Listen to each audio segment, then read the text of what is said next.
This is why you get nothing when you chase everything. I spent years gripping so tightly to everything I wanted that my knuckles ached.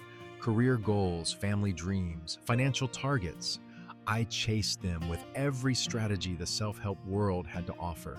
Vision boards taped to the bathroom mirror, affirmations whispered before dawn journals stuffed with 5-year plans. And for a long time, I believed the intensity of my wanting would be enough to pull those things toward me. It wasn't. The harder I squeezed, the more everything slipped through my fingers like dry sand on a windy afternoon. Maybe you know the feeling. You have done everything right, or at least everything you were told was right. You showed up early. You stayed late. You repeated the positive phrases. You visualized the promotion, the house, the relationship, the peace of mind. And yet, standing in the middle of all that effort, something still felt hollow. Not because you failed, but because the approach itself was incomplete. The engine was running hot, but the wheels were spinning in mud. By the end of this video, you'll understand why everything you've been told about success was designed for a 25-year-old, not you. What I did not understand back then, and what took me the better part of 2 decades to see clearly, is that manifestation has almost nothing to do with wishing hard enough. The real force behind lasting change sits at the intersection of 3 things: clarity about what genuinely matters to you, disciplined action, taken one small step at a time, and the quiet courage to let go of outcomes once you have given your honest best. That last piece, the letting go, turned out to be the one I resisted longest. And ironically, it was the one that changed everything.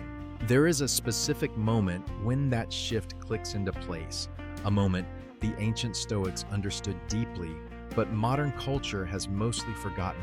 Marcus Aurelius, writing alone in a freezing military tent on the Roman frontier, put it simply, "You have power over your mind, not outside events. Realize this and you will find strength." He was not offering comfort. He was describing a practice, one that asks you to pour your full energy into what you can control and release your grip on the rest. That practice reshaped my life, and by the end of this video, you will see exactly how it can reshape yours too. Stay with me through every part of what follows, because each piece builds on the last. Skip ahead and the final insight will not land the way it should. But walk through it all, and something quiet and powerful may shift inside you before this video ends. Part 1. The clarity that comes after you have lived long enough. At 25, I was absolutely certain about what I wanted. Corner office by 40, 6 figures before 35. A house with a yard big enough for the dog and the kids. Those goals sat on my desk like trophies I'd not yet earned, gleaming and specific and completely unexamined. I never once stopped to ask a dangerous question: whose dreams are these actually?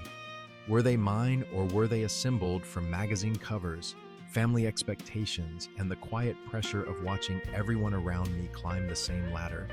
Most of us spend the first half of life building a version of success that somebody else designed. Parents, teachers, culture, advertising.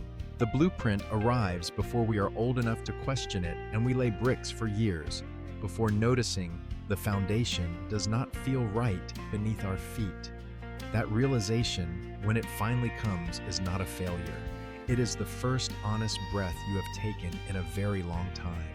Epictetus, a former slave who became one of Stoicism's sharpest voices, taught that the root of suffering lies in confusing what belongs to us with what does not.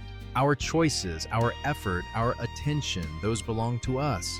Job titles, other people's opinions, market conditions, the timing of luck, those do not.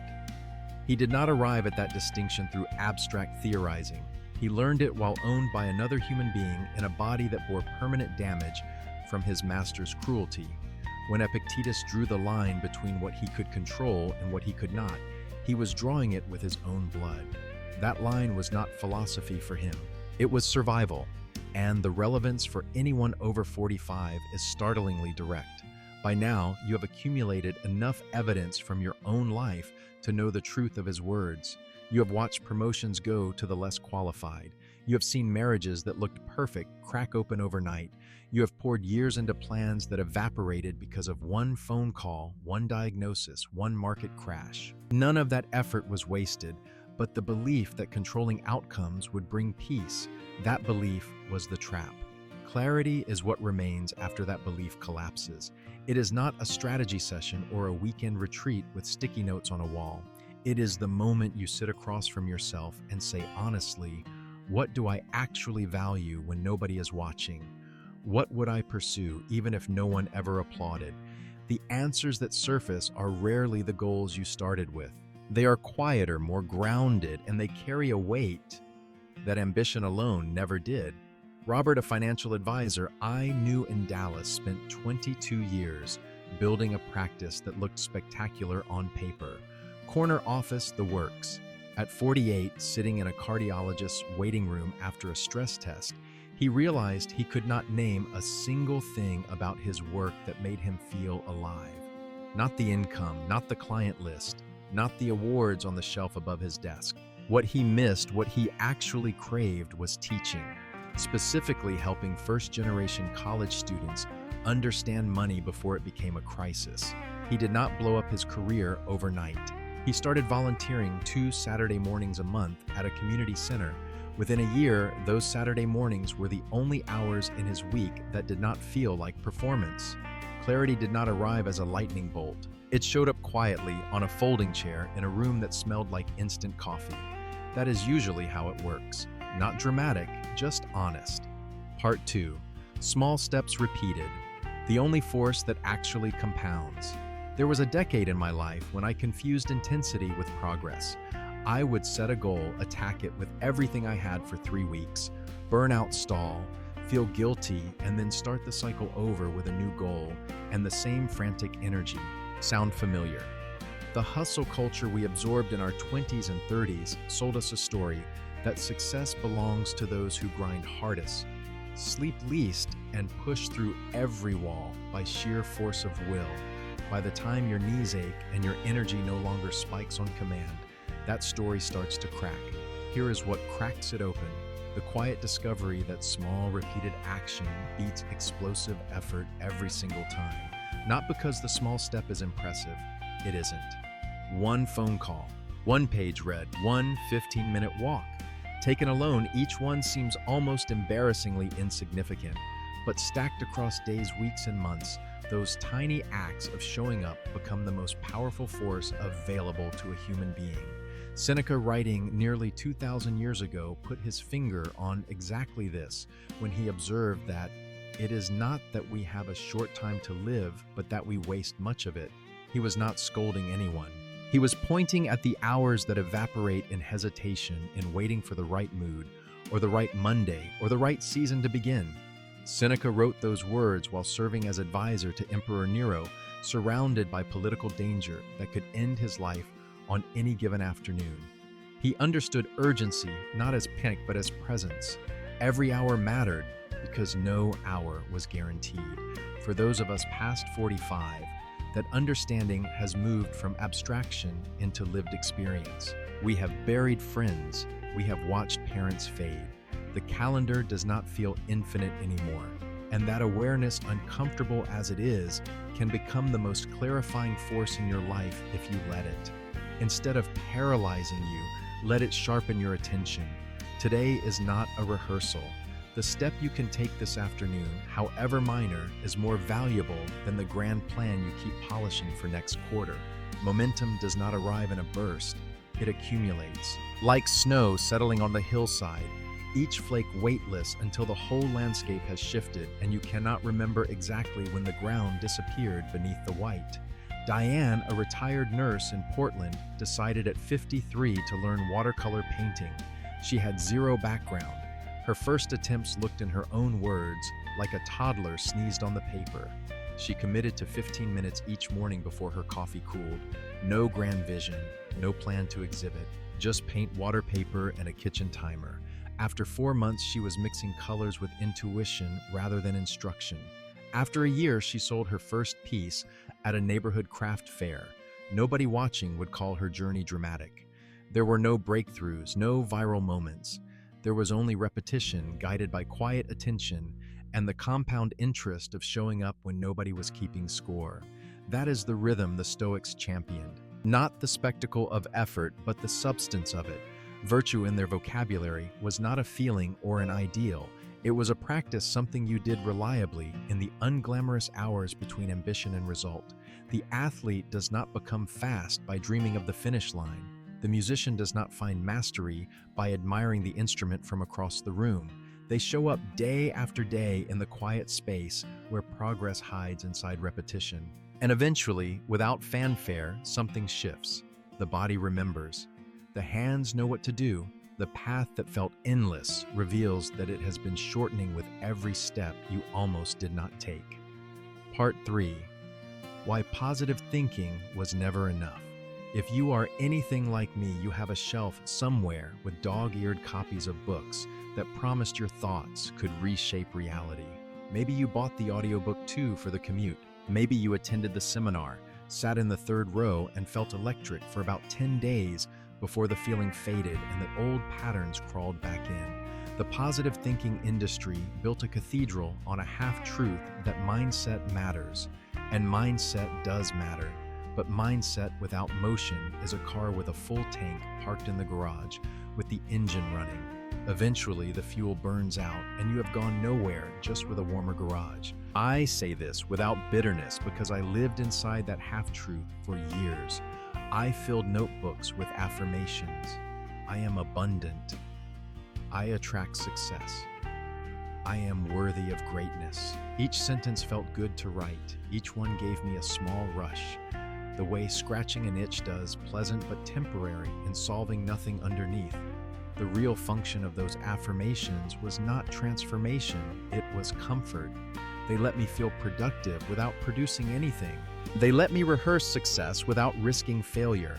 Marcus Aurelius, the Roman emperor who spent his final years fighting a war he did not choose on a border he could not permanently secure, had no patience for thoughts disconnected from deeds. He reminded himself constantly that the mind must serve action, not replace it. Sitting in his tent while plague ravaged his army, he did not visualize victory. He assessed what supplies remained, which generals he could trust, and what decision needed to be made before morning. His private journal, the Meditations, reads less like inspiration and more like a man grabbing himself by the collar and saying, "Stop floating, do the next thing." That collar grab is precisely what positive thinking lacks. Optimism opens the door, but you still have to walk through it. And walking through it means accepting that the action will often feel unglamorous, tedious, and unrewarding in the short term. Writing "I am successful" in a journal takes 30 seconds.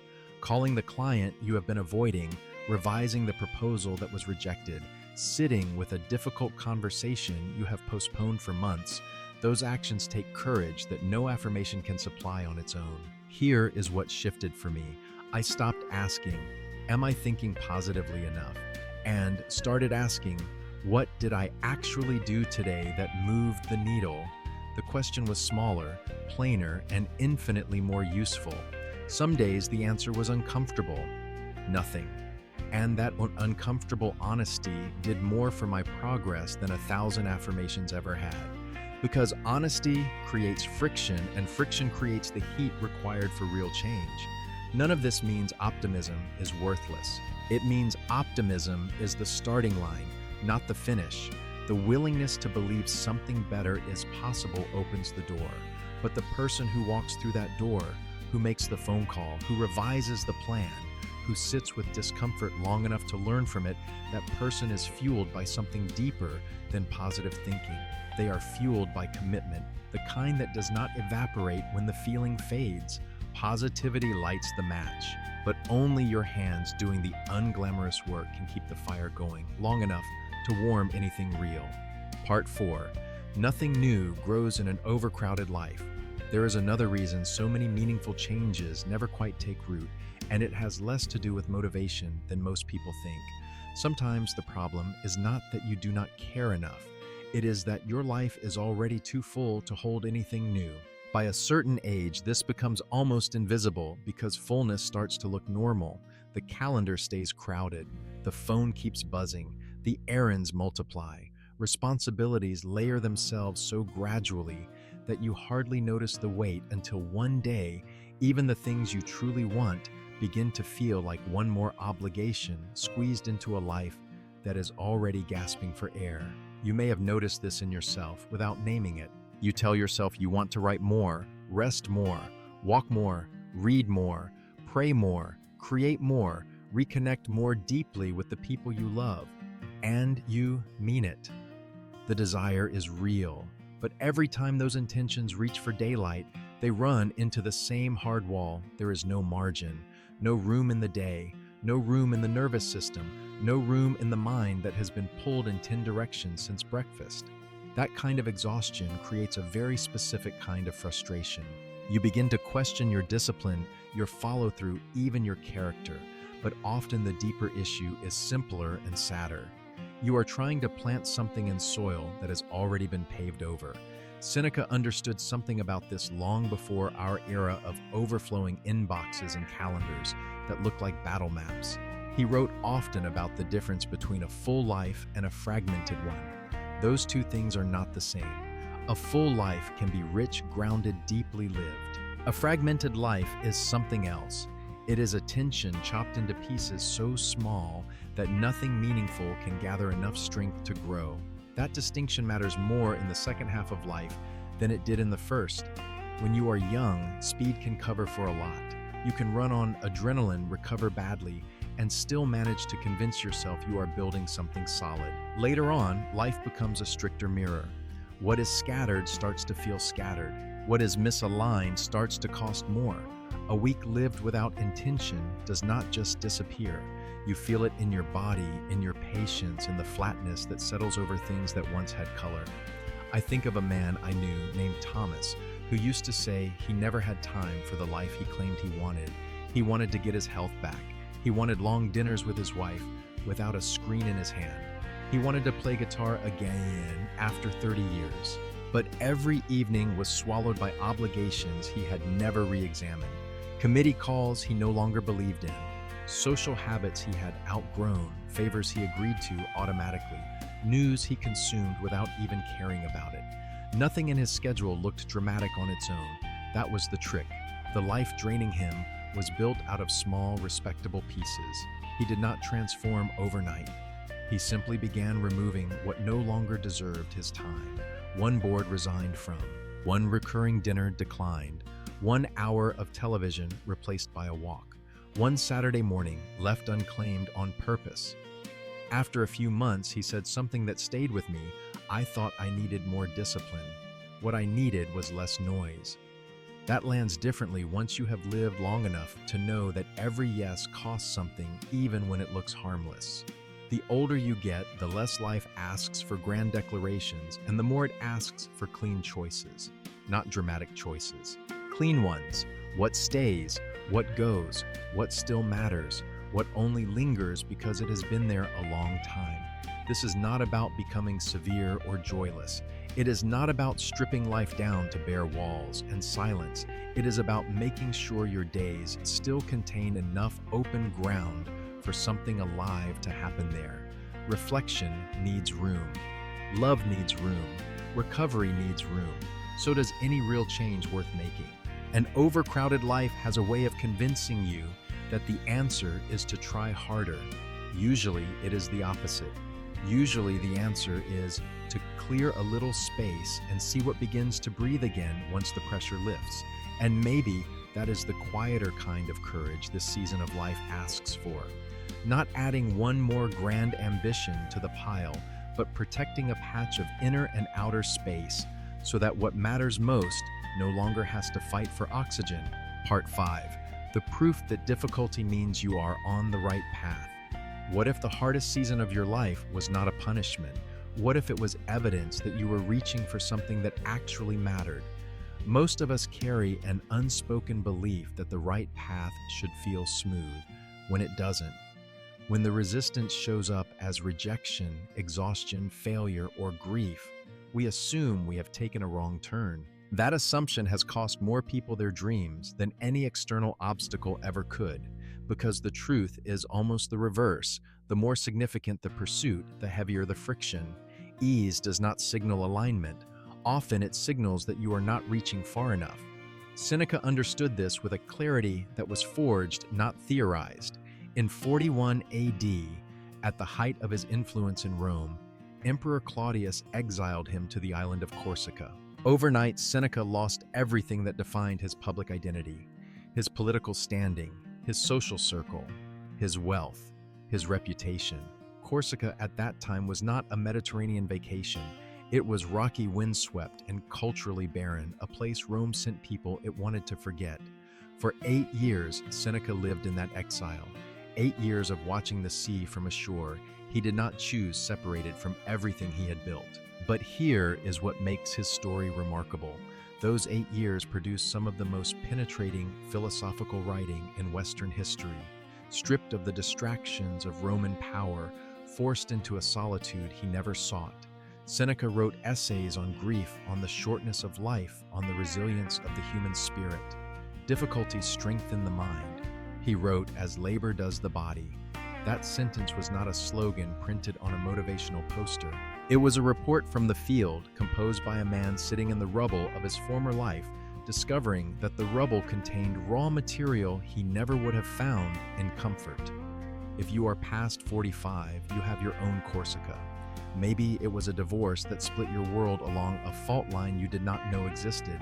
Maybe it was a layoff at 52, sitting in a parking lot staring at a box of desk photos, wondering who you are without the title on the door. Maybe it was a health scare that reorganized your priorities in the span of a single afternoon.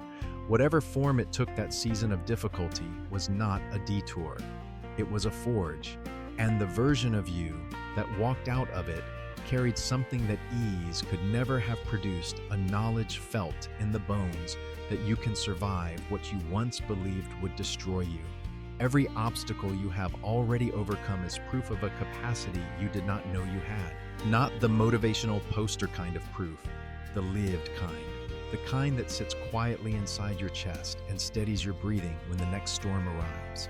Resistance is not your enemy. It is the sculptor's chisel, removing everything that is not essential, revealing the shape that was always waiting underneath. And if you look closely at the person you are today, you will find Seneca's insight etched into your own experience. Every difficulty you survived did not weaken you. It built something in you that comfort never could. Part 6. Letting go is not giving up. It took me years to learn the difference. Here is the part I resisted longest, the piece I promised you at the beginning. For most of my adult life, I believed that letting go meant losing, that if I released my grip on an outcome, I was admitting defeat, that if I stopped worrying about the result, I was being irresponsible. Every fiber of my conditioning screamed the same message: hold tighter, push harder, never stop controlling. And all that gripping produced was exhaustion, anxiety, and the peculiar loneliness of carrying weight that was never mine to carry. Letting go, the real kind, is not passivity. It is not sitting on the couch hoping the universe delivers a package to your door. It is the opposite. It is pouring every ounce of effort into what you can actually influence: your preparation, your choices, your daily discipline, and then opening your hands. Not because you do not care, because you have done your part fully and honestly, and the rest belongs to forces larger than your will. Marcus Aurelius lived this tension more visibly than almost any human being in recorded history. As emperor of Rome during the Antonine Plague, which killed an estimated 5 million people across the empire, he did not have the luxury of retreat. Every morning, he made decisions about troop movements, supply lines, and provincial governance, while surrounded by death on a scale most of us cannot imagine. He could not control the plague. He could not control the Germanic tribes pressing the northern border. He could not guarantee that his orders would produce the outcomes he intended. What he could control was how he showed up every single morning to do the work that was his to do. And in the margins of those brutal days by lamplight, in a tent that smelled of wood smoke and illness, he wrote the words that have traveled 2,000 years to reach this moment. You have power over your mind, not outside events. Realize this, and you will find strength. He was not writing for publication. He was writing to keep himself sane, to remind himself again and again that his responsibility ended where his control ended. And that peace lived in honoring that boundary. That boundary is the line most of us spend decades refusing to see.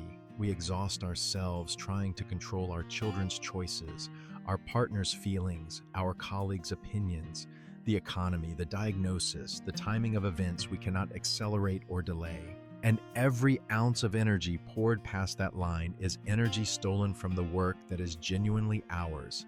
I remember a night years ago lying awake at 2 in the morning, running scenarios in my head about a situation I could not influence, no matter how many hours I spent worrying. My chest was tight, my jaw was clenched so hard my teeth ached. And somewhere in the fog of that sleepless spiral, a thought surfaced that was so simple it almost felt insulting. You have already done everything you can do. The rest is not yours. I did not feel peace in that moment. I felt exhaustion, but it was an honest exhaustion, the kind that comes from finally putting down a weight you had no business carrying in the first place. That was the beginning. But when you finally step up to that line and choose to stay on your side of it, something extraordinary happens. The anxiety does not vanish overnight, but its grip loosens. The need to control does not disappear, but it softens into something closer to trust. Not trust that everything will work out the way you planned. Trust that you have done what was yours to do, and that is enough. That you can rest without quitting. That you can be at peace without being passive. That's surrender. Real surrender is not the absence of strength. It is the most mature expression of it. Part 7, what actually lasts, when everything else fades. Somewhere along the way, most of us accepted a quiet lie that the measure of a life well lived is the pile of things it leaves behind. The house, the account balance, the job title etched on a retirement plaque. Nobody reads twice. We stacked those markers like bricks, believing the higher the wall, the safer we would feel inside it. And then one day, usually after a loss, a health scare, or simply a long pause on a quiet Sunday morning, we looked at the wall and felt nothing. Not pride, not security, just the hollow echo of effort spent on architecture that never kept out the one thing it was supposed to. The feeling that something essential was still missing. Marcus Aurelius, who had access to more material wealth than almost any person alive in his century, wrote with striking honesty about how little any of it mattered compared to the quality of his own thinking and the integrity of his choices. The palaces, the armies, the treasury of an empire, none of it could protect him from grief, from self-doubt, from the knowledge that his time was running out. What steadied him was not what he owned. It was who he was becoming in the hours no one observed. That distinction between having and becoming is the one that reshapes everything past a certain age. The possessions depreciate, the titles expire, the recognition fades into a line on a resume nobody will read once you are gone. But the skills you develop, the patience you cultivate, the relationships you deepen with real honesty and consistent presence, those compound in ways that material accumulation cannot touch. A kind word spoken to your grown child during a difficult phone call, the discipline to walk 3 miles every morning even when your body protests, the courage to admit you were wrong to someone you love. These are the currencies that do not inflate or crash. When you orient your effort around becoming rather than accumulating, something practical happens. Decision-making gets simpler. You stop asking, "What will this get me?" and start asking, "What kind of person does this choice build?" That shift cuts through an enormous amount of noise. It clarifies which opportunities to pursue and which to decline. It reveals which relationships deserve your energy and which are transactions disguised as friendships. And here is the part nobody warns you about. This shift makes you lighter. Not because you have fewer responsibilities, but because the ones you keep are chosen rather than inherited. You stop carrying goals that belong to someone else's definition of success. You stop performing for audiences that were never watching as closely as you imagined. The weight drops, and what remains feels solid in a way that accumulation never did. Your days become less crowded and more purposeful. Your energy flows toward fewer targets with greater force. Epictetus taught that we are responsible for our judgments and actions, never for the external consequences those actions produce. That teaching is not a call to indifference. It is an invitation to focus your fire where it actually burns on your own growth, your own contribution, your own daily practice of showing up as the person you want to be rather than the person the world keeps telling you to become. The external rewards, the recognition, the financial stability, the respect, those arrive on their own schedule as byproducts of the inner work, not as goals you chase with outstretched hands. And when they arrive, they feel different. They feel earned, grounded, and strangely quiet because they were never the point. The point was always who you were becoming along the way. You are not starting over. I want you to hear that clearly because it is the truth, most often drowned out by the noise of self-improvement culture. Every wrong turn you took taught you something a straight road never could. Every season of gripping too tightly showed you in the only language experience speaks, where the line between effort and control actually falls. Every journal entry that gathered dust, every affirmation that faded, every goal that crumbled was not a failure. It was a draft. And the version of you sitting here right now holds something that no 25-year-old can buy, earn, or fake the raw material of a life that has been tested. Clarity is not something you have to go searching for anymore. It is already forming inside every honest question you ask yourself. Discipline is not something you lack. It is the muscle you have been building every time you showed up on a hard morning and did the next right thing without applause. And letting go, that quiet, stubborn act of releasing what was never yours to carry, is not a surrender of power. It is the place where real power has been waiting for you all along. Think about the image of a river, not a stagnant pond, not a waterfall crashing in spectacle. A river, it moves with steady force, carving stone, not by violence, but by showing up in the same direction year after year, century after century. It does not grip the banks. It does not fight the boulders. It moves around them, through them, past them. And over time, the landscape bends to its patience. You have that kind of force in you, not the loud kind, the lasting kind. If something in this conversation stirred a thought you want to sit with, share it with someone who might need to hear it too. If this channel has given you even one moment of honest reflection, consider subscribing not as a transaction, but as a way of continuing this walk together. There is more ahead, and I would rather travel it alongside people like you than alone. Thank you for staying until the end. That in itself is a small act of disciplining, the kind this whole video has been about. I will see you in the next one. Until then, take one step today, just one, and let the rest take care of itself.